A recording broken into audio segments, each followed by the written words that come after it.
Hello everyone, welcome to Ajmal IS Academy. Today we'll be doing weekly current affairs from 31st of January to 6th of February. ज़्यादातर articles देखे गए जो कि budget से related थे, तो इसलिए हमने डेडिकेटेड एक बजट पे वीडियो बनाया है आज, जो कि पूरे वीक का current affairs with respect to budget cover करेगा. ऑल राइट, सो चलिए स्टार्ट करते हैं.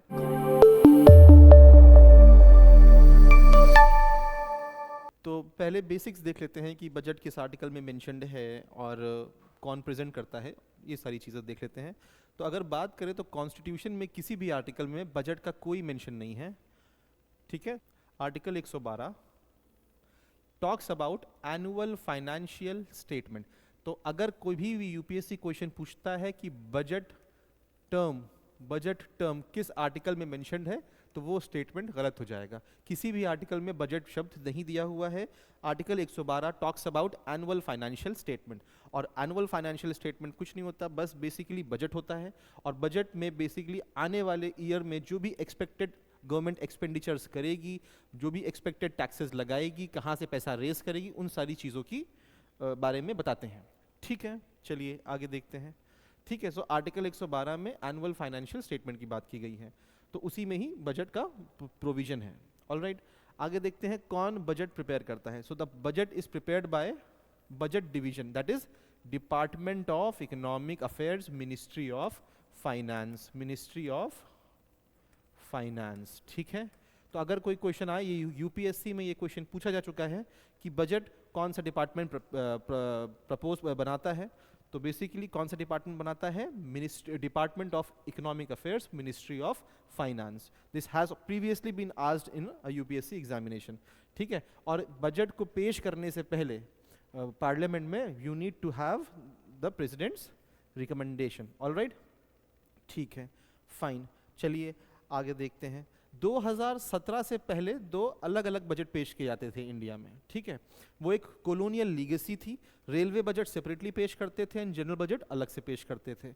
But after 2017 on the recommendations of Bibek Debroy committee, railway budget को मर्ज किया गया है जनरल बजट से, और 2017 के बाद से बजट को एक साथ पेश किया जाता है, कोई भी सेपरेटली नहीं पेश किया जाता, रेलवे बजट और जनरल बजट. लेकिन उसके पहले ये कॉलोनियल प्रैक्टिस चली आ रही है, बिकॉज कॉलोनियल टाइम्स में एक एक्वर्थ कमिटी थी और उसने रिकमेंड किया था कि रेलवे बजट को जनरल बजट से सेपरेटली पेश किया जाए.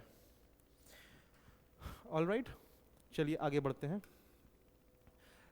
इस बार के बजट की अगर हम बात करें तो गवर्नमेंट की तीन जो बेसिक थीम्स हैं बजट की, जो तीन बेसिक ड्यूटीज़ हैं बजट की, उसकी अगर हम बात करें तो वो तीन जो बेसिक थीम्स हैं वो हैं एक्सेलरेट ग्रोथ. ठीक है, तो ग्रोथ को एक्सेलरेट करना है. दूसरा है फुलफिलिंग एस्पिरेशंस ऑफ यूथ की एस्पिरेशंस को फुलफिल करना है. और तीसरा है इंक्लूसिव डेवलपमेंट. इंक्लूसिव डेवलपमेंट मतलब be it with respect to individual और विद रिस्पेक्ट टू रीजन, बराबर का development across the sections across the country होना चाहिए. ठीक है. तो ये ब्रॉड बेस तीन जो है विकसित भारत की जो तीन कर्तव्य हैं, जो तीन ड्यूटीज है गवर्नमेंट के ऊपर, वो इन तीन थीम्स के अराउंड घूमेगा इस बजट में, जो बेसिक थीम है. ऑल राइट, और इस बजट की जो थीम है, जो एक्चुअल थीम है, वो है action over एम्बिवलेंस, reform over rhetoric. ठीक है. तो अगर कोई पूछे कि यूनियन बजट 2026-27 की थीम क्या है, तो थीम है action over एम्बिवलेंस, reform over rhetoric. Directly इस पे क्वेश्चन पूछ सकते हैं कि which of the following is the theme of budget 2026-27, तो ये थीम हो जाएगी. और तीन कर्तव्यास जो हैं, जो तीन बेसिक ड्यूटीज हैं या जो बेसिक थीम्स हैं बजट की, वो है accelerating growth, fulfilling aspirations of youth and inclusive development. ठीक है. ऑल राइट, तो moving on to our next slide. अगर हम बात करें कि गवर्नमेंट के पास पैसा कहाँ से आता है, तो मैक्सिमम अमाउंट ऑफ रेवेन्यू जो गवर्नमेंट जनरेट करती है वो कहाँ से जनरेट करती है, तो उसके बारे में थोड़ा सा सीक्वेंस देख लेते हैं. बहुत ही ज़्यादा इसमें हाई चांस रहता है कि प्रीलिम्स एग्जामिनेशन में असेंडिंग या डिसेंडिंग ऑर्डर पूछ लें इसका. तो अगर हम बात करें कि गवर्नमेंट की जो सबसे ज़्यादा कमाई है वो कहाँ से आ रही है, बोरोइंग्स एंड लायबिलिटीज से. मतलब गवर्नमेंट जो है मार्केट से बोरो करती है. कहाँ से बोरो करेगी, मार्केट से बोरो करेगी. ठीक है ना. तो मार्केट से बोरो करेगी तो सबसे ज़्यादा गवर्नमेंट की इनकम कहाँ से आ रही है, रेवेन्यू कहाँ से आ रहा है, और बेसिकली हम इसको क्या बोलेंगे, debt creating capital receipts, debt creating capital receipts, all right, debt creating capital receipts। तो मैक्सिमम कमाई जो सरकार की है वो मार्केट बोरोइंग से हो रही है, और जब देख रहे हैं आप 27% मार्केट बोरोइंग्स है गवर्नमेंट की, तो कहीं ना कहीं इससे एक और इफेक्ट निकल के आता है जिसको हम बोलते हैं crowding out, crowding out, crowding out of private funds, private investment. Basically इसमें क्या होगा, जब गवर्नमेंट मार्केट से ज़्यादा बोरो करेगी, then the market will have lesser number of funds, lesser amount of funds to lend to the private players in the country, and as a result of which investment atmosphere in the country suffers. ठीक है, तो वो इसकी बात करें अगर हम, तो बोरोइंग सबसे ज़्यादा है। उसके बाद जो सेकेंड नंबर पे जो हमारा आ रहा है, जो सरकार का सबसे बड़ा जरिया है कमाई का, वो है income tax, income tax which is 19%। इसके बाद जो सरकार का जो सबसे बड़ा सोर्स है, that is GST and other indirect taxes, 18% of revenue of the government coming from GST and indirect taxes. उसके बाद अगर हम बात करें अदर्स है, ठीक है, कॉर्पोरेशन टैक्स है, कॉर्पोरेशन टैक्स से आ रहा है 17%, कितना है 17% आ रहा है कॉर्पोरेशन टैक्स से। तो अगर हम इसको जो है डिसेंडिंग ऑर्डर में सेट करें, तो गवर्नमेंट जो रेवेन्यू है वो मैक्सिमम कहाँ से आ रहा है, बोरोइंग्स से आ रहा है, फिर उसके बाद income tax which is a direct tax उससे आ रहा है, ठीक है, फिर आता है GST एंड उसके बाद आता है कॉर्पोरेशन टैक्स।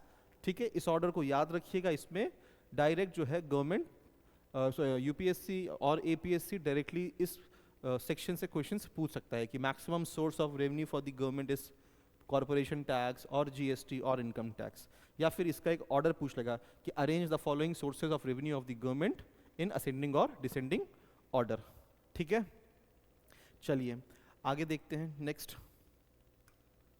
नेक्स्ट देखते हैं गवर्नमेंट ऑफ इंडिया कहाँ कहाँ पैसा खर्चा कर रही है, एक्सपेंडिचर का जो सोर्स है, जो एक्सपेंडिचर गवर्नमेंट कर रही है, किस सेक्शन में ज़्यादा खर्चा कर रही है, तो ये भी बहुत इंपॉर्टेंट है। तो इसमें अगर हम बात करें तो मैक्सिमम जो गवर्नमेंट का एक्सपेंडिचर है वो कहाँ है, इंटरेस्ट पेमेंट्स में। मतलब कि अगर गवर्नमेंट 100 रुपये खर्च कर रही है, 100 रुपीज़ खर्च कर रही है, तो उस 100 रुपीज़ में से 26 रुपये गवर्नमेंट ने जो पहले बोरोइंग्स कर रखी हैं, उस बोरोइंग्स के ऊपर जो इंटरेस्ट देना है गवर्नमेंट को, उसमें खर्चा हो रहा है। ठीक है, which is not a very good sign for a country. ठीक है, तो गवर्नमेंट का इंटरेस्ट पेमेंट में मैक्सिमम एक्सपेंडिचर है। उसके बाद जो सेकेंड नंबर में आ रहा है वो है states share of revenue, states share of revenue. तो इंटरेस्ट पेमेंट के बाद जो सबसे ज़्यादा सरकार खर्चा कर रही है वो बेसिकली स्टेट्स को जो डिवोल्यूशन ऑफ फंड्स होता है डिविजिबल पूल ऑफ टैक्सेस से, उसमें खर्चा कर रही है। ठीक है, तो 20% टू स्टेट्स। फिर उसके बाद जो है सेंट्रल सेक्टर स्कीम्स में सरकार का बहुत खर्चा है, central sector schemes. Central sector schemes की बात करें, सेंट्रल सेक्टर स्कीम्स वो स्कीम्स होती हैं which are directly funded by the government, और उसमें स्टेट गवर्नमेंट से कंट्रीब्यूशन नहीं होता है। सेंट्रली स्पॉन्सर्ड स्कीम्स वो स्कीम्स होती हैं जिसमें central government and state government बराबर मैचिंग लेवल पे कंट्रीब्यूट करते हैं, या थोड़ा बहुत आगे पीछे हो सकता है। बट सेंट्रल सेक्टर स्कीम्स वो स्कीम्स होती हैं जो गवर्नमेंट पूरी तरह सेंट्रल गवर्नमेंट अपने ऊपर लेती है। ठीक है, तो सबसे ज़्यादा खर्चा गवर्नमेंट कहाँ कर रही है, इंटरेस्ट पेमेंट में कर रही है। उसके बाद जो स्टेट्स को जो पैसा दिया जाता है, जो रेवेन्यू दिया जाता है, जो रेवेन्यू में डिवीजन होता है, वो सरकार का बहुत बड़ा खर्चा है। उसके बाद सेंट्रल सेक्टर स्कीम्स जैसे कि PM किसान। फिर उसके बाद डिफेंस के ऊपर 8% है, सब्सिडीज़ के ऊपर 6% है। ठीक है, तो अगर हम बात करें तो सबसे ज़्यादा क्या हो जाएगा यहाँ पे, इंटरेस्ट पेमेंट, उसके बाद स्टेट्स शेयर, उसके बाद आपका सेंट्रल सेक्टर स्कीम्स। ठीक है, ऑलराइट, 26% इंटरेस्ट पेमेंट्स है which is 3 times the defence budget. Defence budget हम 8% के आसपास कर रहे हैं, और उससे 3 गुना ज़्यादा हम इंटरेस्ट पेमेंट्स में खर्च कर रहे हैं। ठीक है, एंड दिस ऑल्सो सिग्नल्स कि पास्ट में बोरोइंग्स ज़्यादा हुई हैं, past borrowings have been very much. ठीक है, एंड पास्ट बोरोइंग्स बहुत ज़्यादा होने का मतलब है जो पास्ट के टाइम पे जो बोरोइंग्स हुई हैं, the people of today are suffering because of past borrowings of the government of India.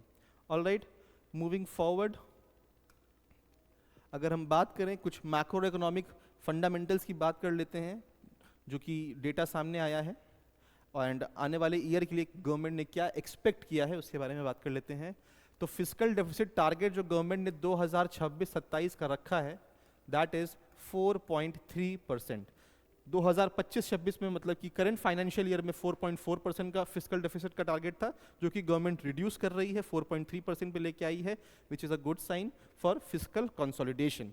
Fiscal consolidation basically ये होता है कि गवर्नमेंट अपने सोर्सेस ऑफ रेवेन्यू बढ़ाती है, अपनी इनकम जनरेशन कैपेसिटी बढ़ाती है और अपने खर्चे को रिड्यूस करती है, तो फिस्कल डेफिसिट रिड्यूस होता है, तो which is a very good sign. तो इसी को ही फिस्कल हम कंसोलिडेशन कहते हैं, ठीक है।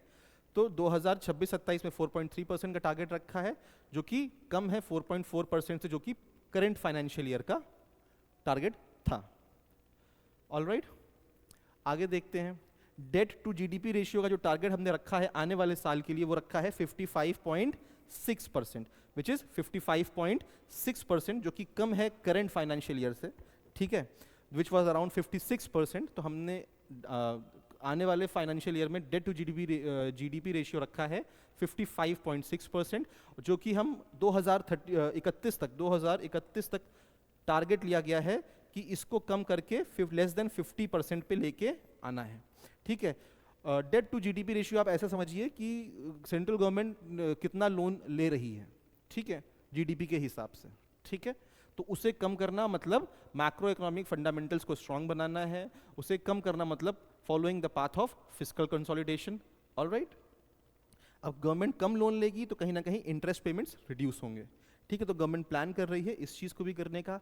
इसी के साथ साथ सिग्निफिकेंट राइज, बहुत ज़्यादा इंक्रीज किया है गवर्नमेंट ने कैपिटल एक्सपेंडिचर में, which is to the tune of 12.22 lakh crore आने वाले साल के लिए। तो मतलब गवर्नमेंट ने अपना कैपिटल एक्सपेंडिचर को बढ़ाया है, 12.22 लाख करोड़ आने वाले साल में सरकार कैपिटल एक्सपेंडिचर में खर्च करेगी। कैपिटल एक्सपेंडिचर में खर्च करने का मतलब ये है कि प्रोडक्टिव चीज़ों में खर्च करेगी, जैसे कि इंफ्रास्ट्रक्चर क्रिएशन हो गया, जैसे कि जो है सोशल इंफ्रास्ट्रक्चर क्रिएशन हो गया, जैसे कि स्किल डेवलपमेंट हो गया है। ऑलराइट, अच्छा, कैपिटल एक्सपेंडिचर बढ़ने से फ़ायदा ये है कि इससे इकोनॉमी में रिजिलियंस आएगी, इससे इकोनॉमी की आइकॉर रिड्यूस होगा, incremental capital output ratio. Basically आप ऐसे समझें कि productivity of the economy would increase overall, ठीक है। अगर हम बात करें तो 2014 में capital expenditure was 2 lakh crore, जो कि 2025 में आज के टाइम पे 12.22 लाख करोड़ हो गया, विच is a very significant jump. Alright, बहुत गवर्नमेंट ने इस पे बहुत फोकस किया है। एंड बता दूं मैं आपको कि करेंटली जो ये 12.22 लाख करोड़ का कैपिटल एक्सपेंडिचर है, this amounts to 22% of total expenditure of government. तो सरकार जो टोटल खर्चा कर रही है उसका 22% कहाँ खर्च कर रही है? कैपिटल एक्सपेंडिचर में, which is a very good sign. अच्छा, नॉमिनल जीडीपी की अगर हम बात करें तो 10.5% की प्रोजेक्टेड ग्रोथ बताई जा रही है आने वाले साल में, ठीक है। चलिए आगे बढ़ते हैं। आगे अगर हम देखें तो गवर्नमेंट ने जो है बहुत ज़्यादा फोकस किया है मैन्युफैक्चरिंग कैपेसिटी को बढ़ाने में। गवर्नमेंट चाहती है कि वो ग्लोबल सप्लाई चेन्स में एक बहुत ही इम्पॉर्टेंट एस्पेक्ट लेकर आए और वो ग्लोबल सप्लाई चेन्स को लीड करे, ठीक है। जैसे चाइना इस टाइम पे लीड करता है ग्लोबल सप्लाई चेन को। China is known as factory of the world, because अगर आप बात करेंगे मैन्युफैक्चरिंग कैपेसिटी की तो चाइना जो आज की जो भी चीज़ें हम इस्तेमाल कर रहे हैं, ज़्यादा से ज़्यादा उसकी चीज़ें जो हैं वो चाइना में ही बन रही हैं। इंडिया में क्या प्रॉब्लम है, हमारे यहाँ पे हम लोग असेंबली लाइन में बहुत आगे हैं, हम लोग कंप्लीट मैन्युफैक्चरिंग में बहुत पीछे हैं, ठीक है। जैसे कि हमारे यहाँ रॉ मटेरियल की अवेलेबिलिटी नहीं होगी, फिर उस रॉ मटेरियल से जो इंपॉर्टेंट कंपोनेंट्स बनने होंगे हम वो मैन्युफैक्चर नहीं कर रहे हैं। हमारे यहाँ क्या होगा बेसिकली, फॉर एग्जांपल अगर मैं आपको समझाऊं कि ग्लोबल सप्लाई चेन में एक इंपॉर्टेंट एस्पेक्ट बन के उभरना से मतलब ये है कि फॉर एग्जांपल मोबाइल फ़ोन्स हैं। चाइना में अगर आप बात करेंगे तो मोबाइल फ़ोन्स के इंपॉर्टेंट कंपोनेंट्स, उसके इंपॉर्टेंट पार्ट्स वहीं पे ही बनते होंगे, ठीक है। जैसे कि डिज़ाइनिंग हो गया उसका, या फिर चिप्स, जो चिप्स हैं, जो चिप्स बनती हैं जो मोबाइल फ़ोन्स में लगती हैं, लैपटॉप्स में लगती हैं, वो हो गया, ठीक है। तो ये सारी चीज़ें चाइना में बन रही हैं एंड इसलिए चाइना जो है मोबाइल फ़ोन्स के एस्पेक्ट में ग्लोबली जो सप्लाई चेन है मोबाइल फ़ोन्स में, उसमें बहुत इंपॉर्टेंट रोल प्ले करता है। इंडिया बेसिकली क्या करेगा, इंडिया ज़्यादातर चीज़ों की जो मैन्युफैक्चरिंग से रिलेटेड है, इंडिया में बनता कुछ नहीं है, मैन्युफैक्चरिंग पे फोकस ज़्यादा नहीं होगा, असेंबली पे फोकस होगा। फॉर एग्जांपल रॉ मटेरियल किसी कंट्री से मंगा लिया, चिप्स किसी कंट्री से मंगा ली, फ़ोन की बॉडी किसी कंट्री से मंगा ली और इंडिया में उसको असेंबल कर दिया गया, ठीक है। तो हम लोग असेंबली लाइन में फोकस हैं, बहुत ज़्यादा केपेबल हो रखे हैं, बट हमारा complete manufacturing of any product पे बहुत ज़्यादा अच्छा हाथ नहीं है। तो इस बजट में गवर्नमेंट ने बहुत फोकस किया है इस चीज़ पे कि हम ग्लोबल सप्लाई चेन्स को लीड करें। ऑलराइट, तो उसी सीरीज़ में गवर्नमेंट ने कुछ बातें करी हैं। तो फोकस किस पे है बेसिकली, हम लोग को फोकस सिर्फ और सिर्फ इंफ्रास्ट्रक्चर पे फोकस नहीं रहेगा इस बजट में, हमारा फोकस रहेगा वैल्यू क्रिएशन पे। किस पे? वैल्यू क्रिएशन पे। कॉम्पिटिटिवनेस पे फोकस रहेगा, रिसर्च एंड इनोवेशन पे, रिसर्च एंड डेवलपमेंट पे फोकस रहेगा, इनोवेशन को प्रमोट करने पे फोकस रहेगा। तो ये लबोलुबाब है पूरा कि इस बजट में गवर्नमेंट का फोकस किस में है, ठीक है। Shifting from post pandemic recovery to global leadership, all right, to global leadership, moving from low margin assembly, जैसे मैंने आपको बताया, to high margin intellectual property. हम कंप्लीट वैल्यू चेन का प्रोडक्शन चाहते हैं, हम रिसर्च चाहते हैं अपने यहाँ, हम इनोवेट करना चाहते हैं, ठीक है। आगे देखें, the budget talks about 4 engines of growth, 4 engines of growth, ठीक है। अब ये 4 इंजन्स ऑफ ग्रोथ क्या है, जिसमें कि पहला पिलर है, जो पहला इंजन है वो है मैन्युफैक्चरिंग एंड टेक्नोलॉजी, ठीक है। तो गवर्नमेंट अपने बजट में साफ ये डायरेक्शन दिखा रहा है कि वो मैन्युफैक्चरिंग पे फोकस करना चाह रहा है एंड इनोवेशन पे फोकस करना चाह रहा है। एंड इसी सीरीज में गवर्नमेंट एक मिशन लेके आया है जिसका नाम है बायोफार्मा शक्ति मिशन। और इसमें गवर्नमेंट जो है चाहती है कि हमारा जो फार्मास्यूटिकल सेक्टर है वो हाई एंड जो है मेडिसिन बनाए, कॉम्प्लेक्स बायोलॉजिकल मेडिसिन बनाए, ना कि सिर्फ जेनेरिक ड्रग का मार्केट बन के रह जाए। We are known as the pharmacies of the world, but we are limited to only making generic drugs and exporting it to the developing and under developed countries. तो कहीं ना कहीं government चाह रही है कि हम क्या करें, हम लोग जो है बायोसिमिलर्स बनाएं, कॉम्प्लेक्स मेडिसिन्स बनाएं, ठीक है ना, कॉम्प्लेक्स मेडिसिन्स बनाएं। तो गवर्नमेंट का फोकस इस पे है, ठीक है। So from generics to making biologics and biosimilar medicines which are which requires complex biological process। इसी के साथ साथ इनोवेशन को गवर्नमेंट प्रमोट करना चाहती है टू क्योर कैंसर्स डिजीजेस, ठीक है। और एपीआई डिपेंडेंस को रिड्यूस करना चाहती है गवर्नमेंट, ठीक है। अब एपीआई क्या है, बेसिकली हमारी जो फार्मास्यूटिकल इंडस्ट्रीज हैं, जो फार्मा इंडस्ट्रीज हैं, ये डिपेंड करती हैं रॉ मटेरियल पे, ठीक है। किस पे डिपेंड करती हैं? रॉ मटेरियल्स पे। ये जो भी जेनेरिक मेडिसिन बनाती हैं हमारी फार्मा इंडस्ट्रीज, ये रॉ मटेरियल जो है इंपोर्ट करती हैं चाइना से।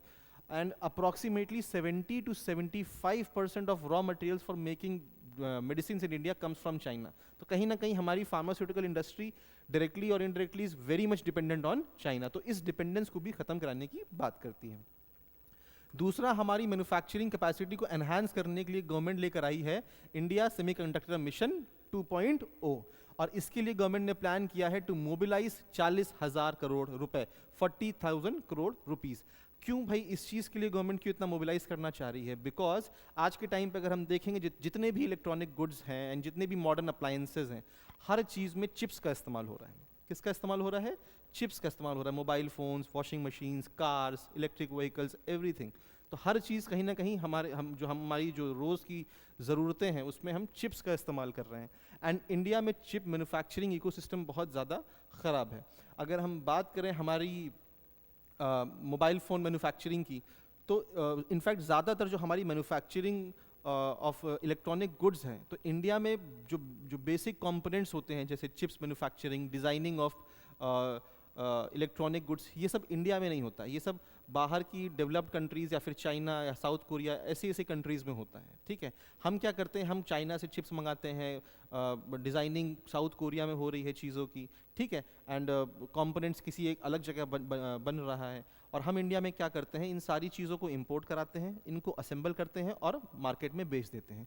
तो असेंबली के लेवल पे India is doing very good, but जो बेसिक जो इक्विपमेंट्स हो सकते हैं इलेक्ट्रॉनिक गुड्स के, वो इंडिया में नहीं बनते। एंड इंडिया चाहता है कि वो ग्लोबल सप्लाई चेन्स में लीड करे, ठीक है, एक मिनिएचर कंट्री बन के ना रह जाए। And that is why India wants to control the entire supply chain of electronic goods. India चाहता है कि इंडिया में ही डिज़ाइनिंग भी हो, इंडिया में ही जो उसके कंपोनेंट्स हैं उसका मैन्युफैक्चरिंग भी हो, इंडिया में ही असेंबली हो, ठीक है। एंड इसी सीरीज में गवर्नमेंट लेके आया है इंडिया सेमीकंडक्टर मिशन 2.0, जिसमें वो 40,000 करोड़ रुपए मोबिलाइज करेगा, ठीक है। Shift is from assembly to designing components, ठीक है ना।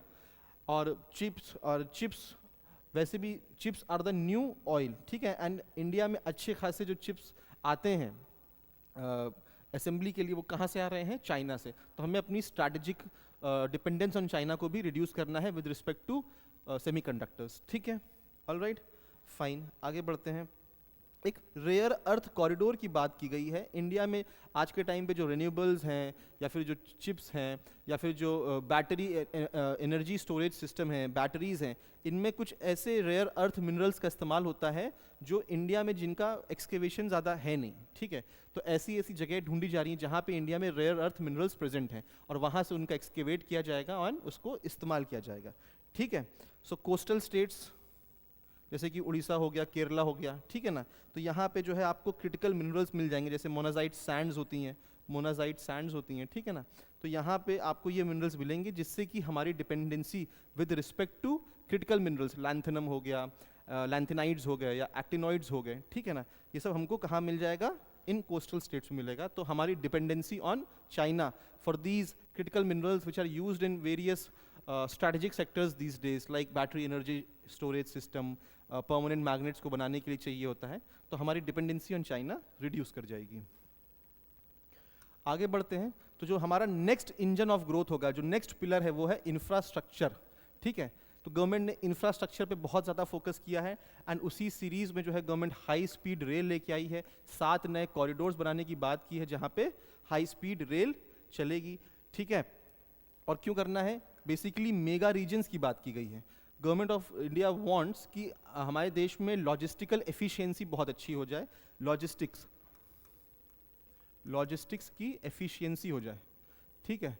सामान को एक जगह से दूसरी जगह ले जाने में इंडिया में जो एवरेज कॉस्ट है वो बहुत ज़्यादा है, 14% ऑफ जीडीपी, ठीक है, 14% ऑफ जीडीपी है। एंड डेवलप्ड कंट्रीज की अगर हम बात करें तो सामान को एक जगह से दूसरी जगह मूवमेंट कराने में, अगर मैं आपको लेमन शब्द में समझाऊं, तो जो डेवलप्ड कंट्रीज है वहाँ पे 8 से 9% ऑफ जीडीपी के आसपास लगता है, वेयरस इंडिया में 14% ऑफ जीडीपी का खर्चा आता है। तो लॉजिस्टिकल इनएफिशिएंसी है इंडिया में। And government of India plans कि हमारे देश में लोग काम किसी एक सिटी में करें एंड रहें किसी दूसरी सिटी में। तो कनेक्टिविटी, इस हिसाब से माइंडसेट के साथ गवर्नमेंट कनेक्टिविटी पे फोकस कर रही है, इंफ्रा क्रिएशन पे फोकस कर रही है, ठीक है। तो 7 new high speed rail corridors बनाने की बात की है। सिटी इकोनॉमिक रीजन्स की बात की गई है, ठीक है। एक 5,000 करोड़ का चैलेंज फंड एस्टैब्लिश किया गया है, ठीक है, जिससे कि हमारी जो सिटीज़ हैं उनको हम इकोनॉमिक पावर हाउस बना दें, ठीक है। इस लेवल का डेवलपमेंट होना चाहिए, इस लेवल का इंफ्रास्ट्रक्चर होना चाहिए हमारी सिटीज़ में, ठीक है, कि वो जो है सिटी इकोनॉमिक रीजन्स बन जाए। ऑलराइट, चलिए आगे बढ़ते हैं। तीसरा पिलर जो गवर्नमेंट का है, जो तीसरा इंजन ऑफ ग्रोथ है, वो है ह्यूमन कैपिटल। तो गवर्नमेंट ह्यूमन कैपिटल पे बहुत ज़्यादा फोकस करना चाह रही है, capacity enhancement of the citizens of this country, specially the labour force में जो लोग हैं। अगर हम बात करें तो जो मीडियन एज है इंडिया की वो है 28 ईयर्स। क्या है? 28 ईयर्स। तो कहीं ना कहीं हमारे पास productive and youthful work force है, और अगर हमने इसको सही कंडीशंस दी, इन सही स्किल्स दी, तो कहीं ना कहीं ये इनकी प्रोडक्टिविटी में बहुत तेज़ी से एनहांसमेंट होगा, जो कि हमारी इकोनॉमिक ग्रोथ के लिए बहुत ज़्यादा बूस्ट करेगा, ठीक है। तो इसी सीरीज़ में गवर्नमेंट ने बात की है गर्ल्स हॉस्टल मिशन लाने की। गर्ल्स हॉस्टल मिशन बेसिकली जो रूरल एरिया में जो गर्ल्स रहती हैं, ठीक है ना, एंड वो अपनी पढ़ाई छोड़ देती हैं because of lack of security with respect to living outside their villages, city में जाके पढ़ने वगैरह के लिए। तो गवर्नमेंट लेके आई है गर्ल्स हॉस्टल मिशन, ठीक है। तो प्रॉब्लम क्या है? Geography limits rural girls education, ठीक है। तो गवर्नमेंट हर हॉस्टल, एक हॉस्टल पर डिस्ट्रिक्ट में, हर डिस्ट्रिक्ट में एक हॉस्टल खोलेगी, ठीक है ना, जहाँ पे फीमेल्स बिना सिक्योरिटी इश्यूज़ के वो रह सकती हैं। कई बार ऐसा होता है गांव में जो लड़कियां रहने वाली होती हैं वो हायर एजुकेशन में इसलिए फोकस नहीं कर पाती बिकॉज बाहर जाकर शहरों में रहना कॉस्टली है, साथ ही साथ जो है सिक्योरिटी कंसर्न्स होते हैं। And this mission, girls hostel mission, कहीं ना कहीं हायर एजुकेशन में गर्ल का एनरोलमेंट बढ़ाने में काफ़ी ज़्यादा मददगार होंगे। तो इस पे फोकस किया गया है। फिर कंटेंट क्रिएटर, ऑरेंज इकोनॉमी पे बहुत फोकस किया है गवर्नमेंट ने, ऑरेंज इकोनॉमी में। आज आप देखेंगे यूट्यूब के ज़रिए बहुत सारे लोग बहुत रोज़गार कमा रहे हैं, ठीक है, कंटेंट क्रिएशन कर करके। तो गवर्नमेंट स्कूल करिकुलम में कंटेंट क्रिएशन कैसे करना है, कैसे उसको अच्छा कर सकते हैं, ठीक है, डेडिकेटेड लैब्स बनाई जाएंगी स्कूल्स में, गवर्नमेंट ने इस पे भी फोकस किया है, ठीक है। तो लैब्स बनेंगी, ठीक है, स्कूल्स में, ठीक है ना, एनिमेशन सिखाया जाएगा इन कंटेंट क्रिएशन लैब्स में, विजुअल इफेक्ट्स सिखाए जाएंगे, गेमिंग सिखाया जाएगा, ठीक है, कॉमिक्स के बारे में जो है नॉलेज दिया जाएगा, ठीक है।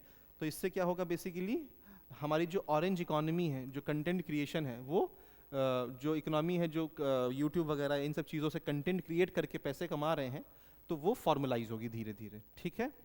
चलिए आगे बढ़ते हैं, ठीक है। चौथा पिलर है बेसिकली एग्रीकल्चर। जो फोर्थ इंजन ऑफ ग्रोथ है वो है एग्रीकल्चर एंड एमएसएमई, वो है एग्रीकल्चर एंड एमएसएमई, ठीक है। तो अब हम अगर एग्रीकल्चर की बात करें तो गवर्नमेंट बेसिकली लेकर आई है भारत विस्तार, ठीक है, भारत विस्तार, एक एग्री स्टैक सोल्यूशन लेके आई है गवर्नमेंट, एग्री स्टैक सोल्यूशन।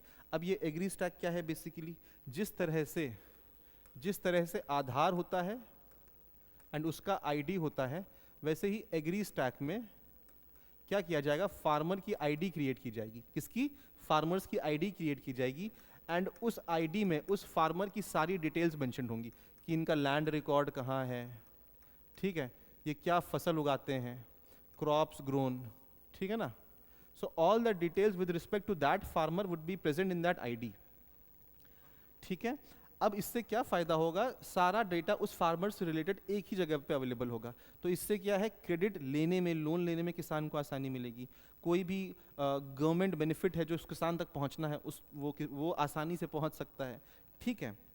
सो क्रेडिट एक्सेसिबिलिटी में आसानी रहेगा, getting loans, getting government benefits and government subsidies would be easier for the farmer. And इसी के साथ साथ जो असेसमेंट वगैरह होता है, जैसे कि क्रॉप लॉस हो गया है, तो उस असेसमेंट को होने के बाद जो फंड डिसबर्सल होता है वो काफ़ी ज़्यादा जल्दी हो जाएगा। तो इसलिए जो है एग्री स्टैक सोल्यूशन लेके आए हैं। It is a unified multilingual AI tool to solve information asymmetry, ठीक है ना।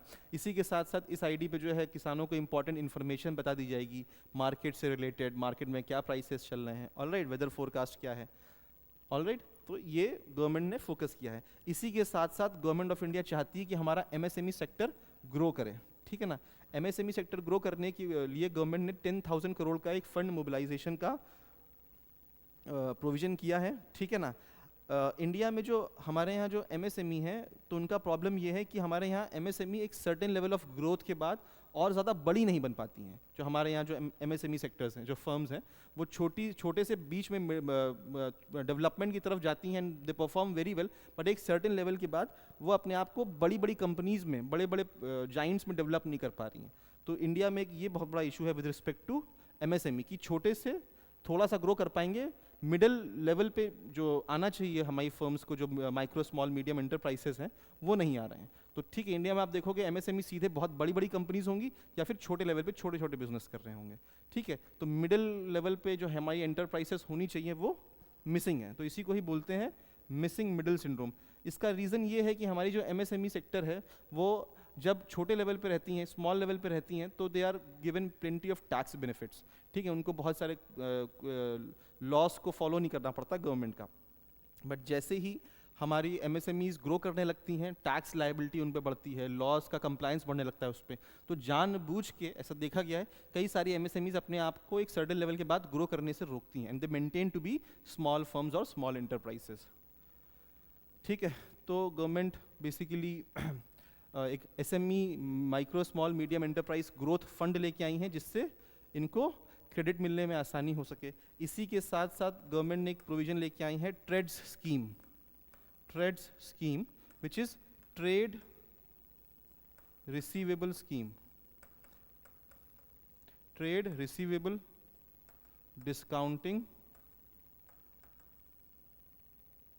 सिस्टम, ठीक है। अब इसमें क्या होता है कि कई बार हमारे यहाँ इंडिया में जो एमएसएमई सेक्टर है वो कैश क्रंच से बहुत ज़्यादा परेशान रहता है। फॉर एग्जांपल, किसी भी छोटी सी एंटरप्राइज ने किसी सेंट्रल पब्लिक सेक्टर यूनिट को, किसी भी पीएसयू को कुछ प्रोडक्ट बेचा, समझ लीजिए आप कि 5 करोड़ का कुछ सामान बेचा।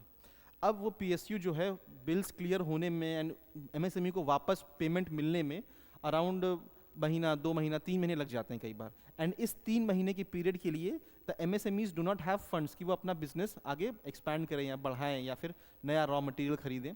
तो इस वजह से कई बार MSMEs जो हैं दे फेस कैश क्रंच।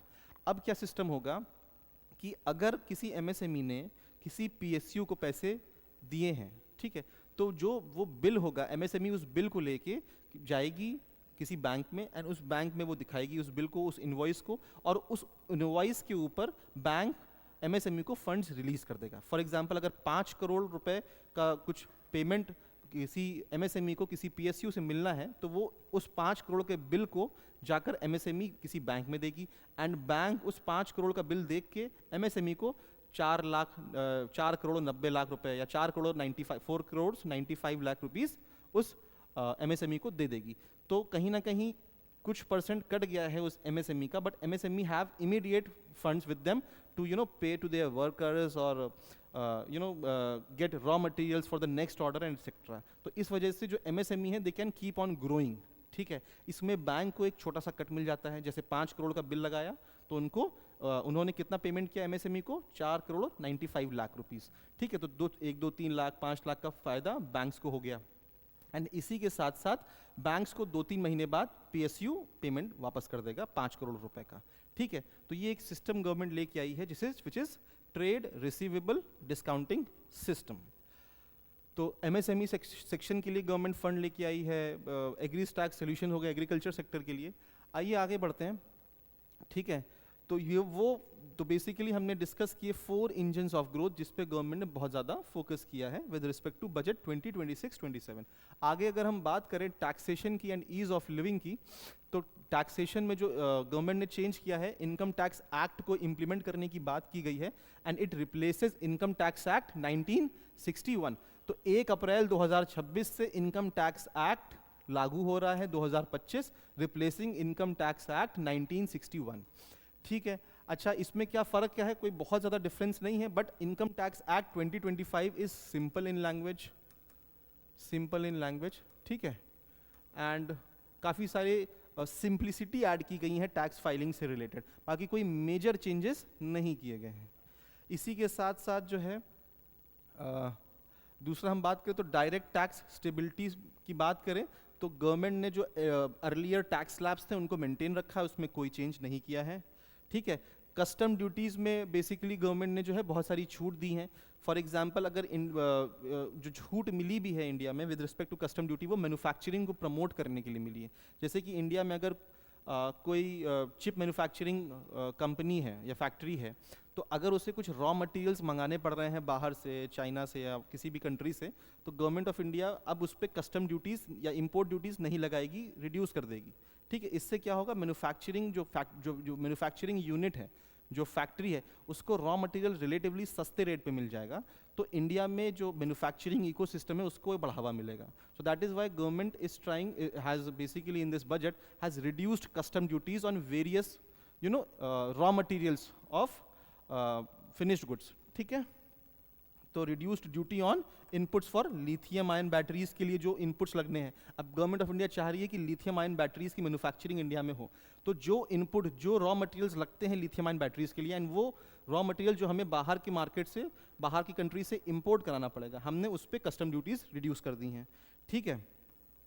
जिसके lithium ion battery supporting EV adoption and green economy, ठीक है। ऐसे ही हमने कैंसर ड्रग्स के ऊपर जो है काफ़ी ज़्यादा कस्टम ड्यूटीज़ को रिड्यूस कर दिया है। So moving on to our next slide, India does not want to fall into this middle income trap, ठीक। अब मिडिल इनकम ट्रैप क्या है, ये बेसिकली देखा जाता है कि जो कंट्रीज़ बहुत तेज़ी से इनिशियली डेवलप करती हैं, एक सर्टेन पीरियड ऑफ टाइम के बाद उनका ग्रोथ जो है जिस हिसाब से होना चाहिए वैसा होता नहीं है, बिकॉज कि जैसे इनिशियली कि कोई कंट्री एक बहुत ही ज़्यादा अंडर डेवलप्ड कंडीशन में है, तो उस कंट्री में जो लेबर है वो चीप अवेलेबल रहता है, तो काफ़ी ज़्यादा इन्वेस्टमेंट्स आते हैं ऐसी कंट्रीज़ में, ठीक है।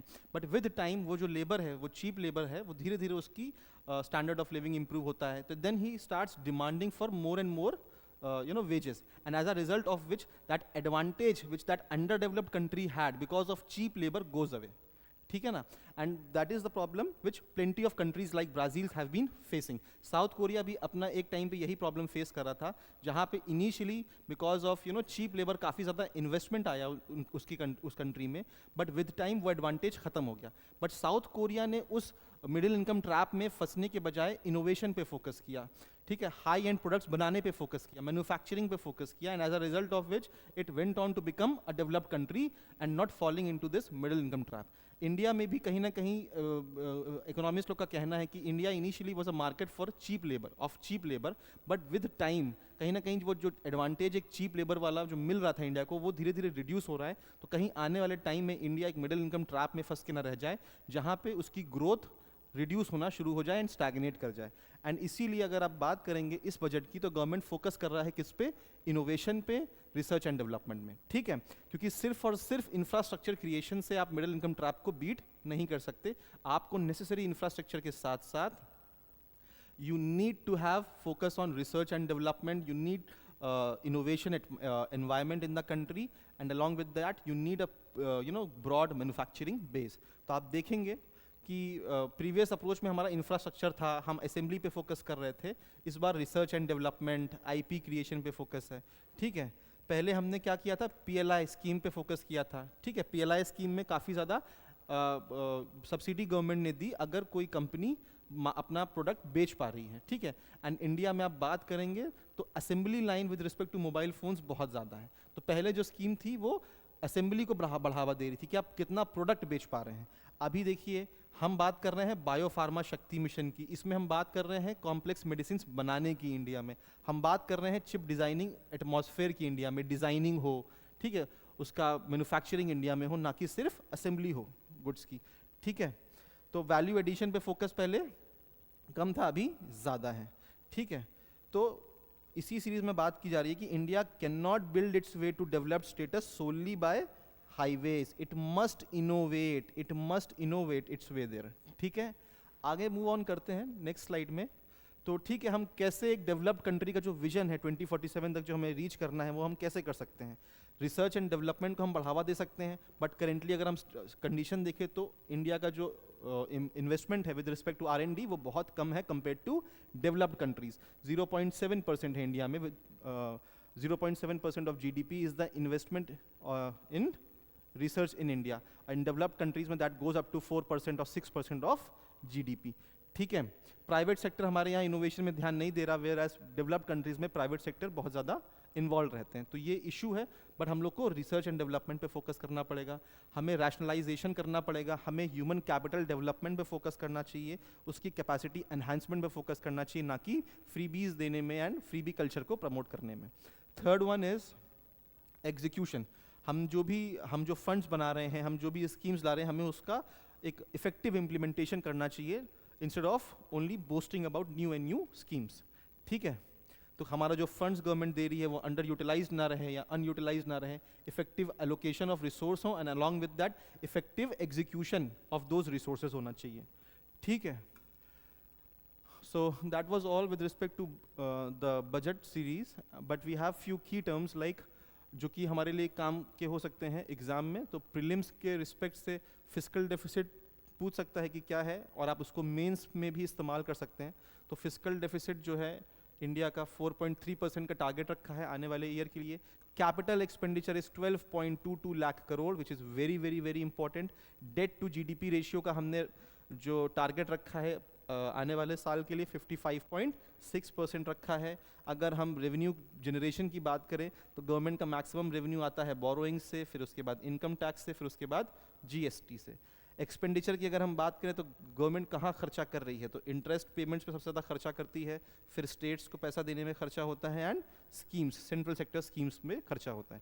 की स्कीम्स की अगर हम बात करें तो इंडिया सेमीकंडक्टर मिशन 2.0 है, बायोफार्मा शक्ति है, भारत विस्तार है, एग्री स्टैक है, गर्ल्स हॉस्टल की हमने बात की है, 1 डिस्ट्रिक्ट 1 हॉस्टल, ठीक है. और मेन कीवर्ड्स क्या है, थीम क्या थी? Action over ambivalence. Middle income trap मैंने आपको बताया, ठीक है, कि कंट्रीज मिडिल इनकम ट्रैप में ना फंसे and they move on to become a developed country, ठीक है. वैल्यू ओवर वॉल्यूम, तो बेसिकली हम वैल्यू गुड्स बनाएं, अच्छे गुड्स बनाएं रादर देन ढेर सारे गुड्स बनाएं. तो उस पर बात की गई है। क्राउडिंग इन इन्वेस्टमेंट, क्राउडिंग इन इन्वेस्टमेंट बेसिकली मीन्स कि गवर्नमेंट अगर बहुत ज़्यादा फोकस कर रही है इंफ्रास्ट्रक्चर क्रिएशन में, तो कहीं ना कहीं it incentivises the private sector to invest in the economy, and that is crowding in private sector investment. ठीक है, तो क्राउडिंग इन इन्वेस्टमेंट हो गया। एंड फिस्कल कंसोलिडेशन, मैंने बताया आपको, जब गवर्नमेंट अपने खर्चे को रिड्यूस करे एंड अपने सोर्सेज ऑफ रेवेन्यू को बढ़ाए, that is fiscal consolidation. Thank you very much, that was all for today.